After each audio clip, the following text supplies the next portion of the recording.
All right, on this developing story, Build One South Africa leader Mmusi says that the former Eskom CEO, Ahren de Ruyter, should have immediately invoked the anti-corruption prevention legislation when he became aware of alleged acts of corruption at the Power Utility. Mimane has laid charges against de Ruyter and Public Enterprise Minister Pravin Gordhan at the Cape Town police station. Meanwhile, the embattled Power Utility Eskom has announced the departure of spokesperson Sikhonathi Mantshantsha. Today serves as his last day. To unpack these developments at Eskom, we are now joined via Zoom by founder of and CEO of Momint, Ahren Posthumus. A very welcome to you, sir. Thank you once again for joining us here on SABC News. Absolutely, only a pleasure. And I think these are issues that we need to be talking about and we need to be addressing. So I'm very happy to provide my opinion. All right, let's start here then. Would you agree that, the former Eskom CEO, Ahren de Ruyter, should have done or perhaps said more, at the time that he became aware of what he claims to really be, rampant corruption at the entity? Absolutely. I think opinions that Ahren de Ruyter should have been more forthcoming with some of the evidence that he was uncovering are justified, and they are a point of discussion. However, if I remember correctly, Ahren de Ruyter entered into Eskom in part with a mandate to address corruption, right? And we now have Gordhan busy saying that he has been approached by Ahren de Ruyter in the past about corruption. We also have to realize that there is an ongoing Zondo Commission investigation that is underway as we speak. And a lot of this information actually can't be disclosed until you can solidify layers of evidence that it can be brought forward to a commission. Yeah. It's the same with a criminal investigation.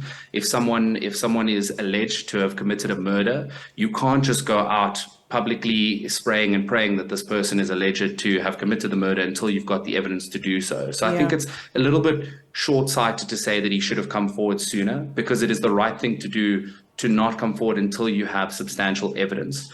And I mean, we've already seen an attempt on his life. And we do have evidence. Some local journalists have confirmed that they have access to an intelligence report that involves privately funded investigation of crime and corruption, and the docket is over an inch thick. So if that information contained within there can be backed up with solid evidence, I think the implications are far deeper and far more wide-reaching than even what the Zondo Commission of Inquiry into state capture is currently busy making headways into. Well, some people actually are saying that the reason he didn't speak was because he was benefiting, obviously, financially as the CEO. And some might say, you can't really talk with your mouth full. And that's the situation that we're seeing play out at this point. And some even going as far as saying, well, maybe there's just a bitter man speaking. What do you make of some of the comments that certainly have been made? And why do you believe that the evidence, while he was at the helm, wasn't sufficient or wasn't enough for him to have been able to say something? Why do you think that it's only become proper evidence now? Yeah, so this really comes down to the tender process within South Africa and the layers of obscurity that are added to any of the procurement procedures that happen in South Africa. And this is why I'm a massive proponent of blockchain technology to inject transparency into the process. And I think that's something that, whichever side of the fence that you sit on right now, you could say that these allegations are unfounded and that Ahren de Ruyter really needs to back these up with solid evidence very quickly, or else he's just bad-mouthing for the sake of it. Or you could say, well, I'm a diehard Ahren fan and he's clearly trying to help the country, and there may be evidence that substantiates these allegations of corruption. Whichever side of that fence you sit on, you actually find that the middle ground there is, well, if we had a system in place that was completely transparent, that transparently showed where funding was allocated, when it was raised, and how it was used, then both parties wouldn't even have a debate. It would be clear and transparent in front of us.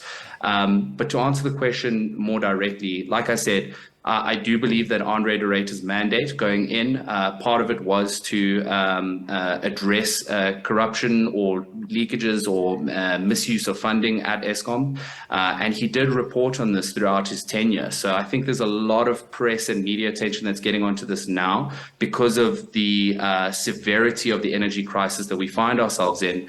but also because of the events that have occurred. You know, the interview is one thing, the attempt on his life is one thing. So there's a lot of media attention coming now.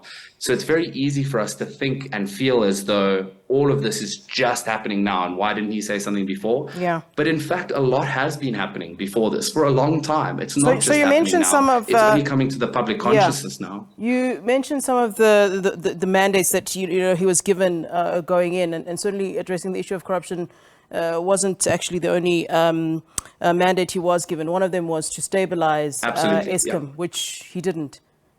You know, many South Africans would probably say he didn't. So would you say that he failed in that particular mandate?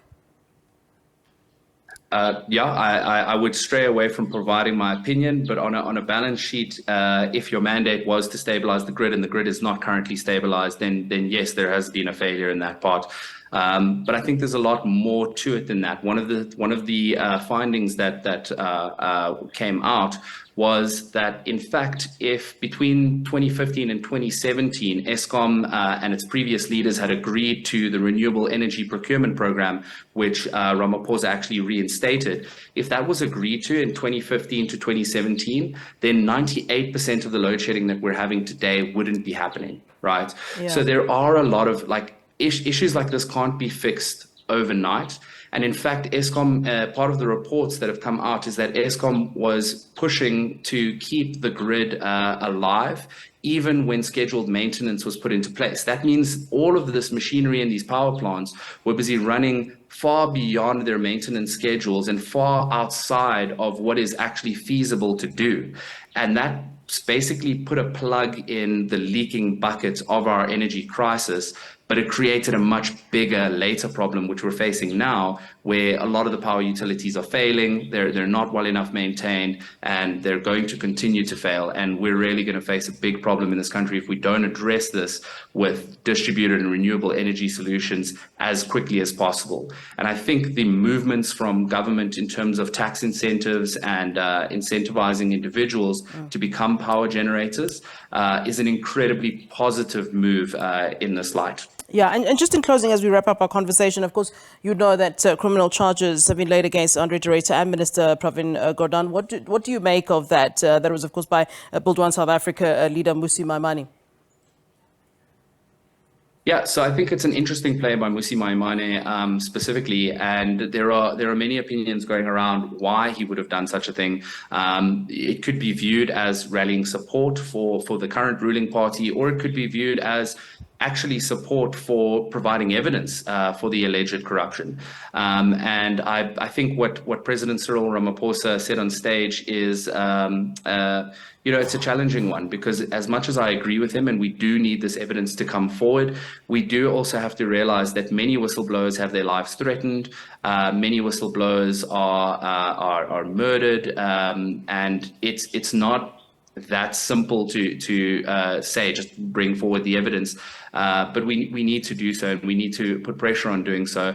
I think also we cannot ignore the ongoing investigations around state capture and corruption, which are actually underway, and plenty of evidence is being compiled and being presented as we speak. So it's not as though there is no evidence for these allegations. All right. Thanks very much for joining us and speaking to us here on SABC News. Momint CEO Ahren Posthumus, they're weighing in on developments around Eskom. Certainly a lot is going on at this time. Of course, Mmusi Maimane, Build One South Africa leader, of course, saying that the Eskom's former CEO, Andre de Ruyter, should have immediately invoked anti-corruption prevention legislation when he became aware of the corruption at the power utility.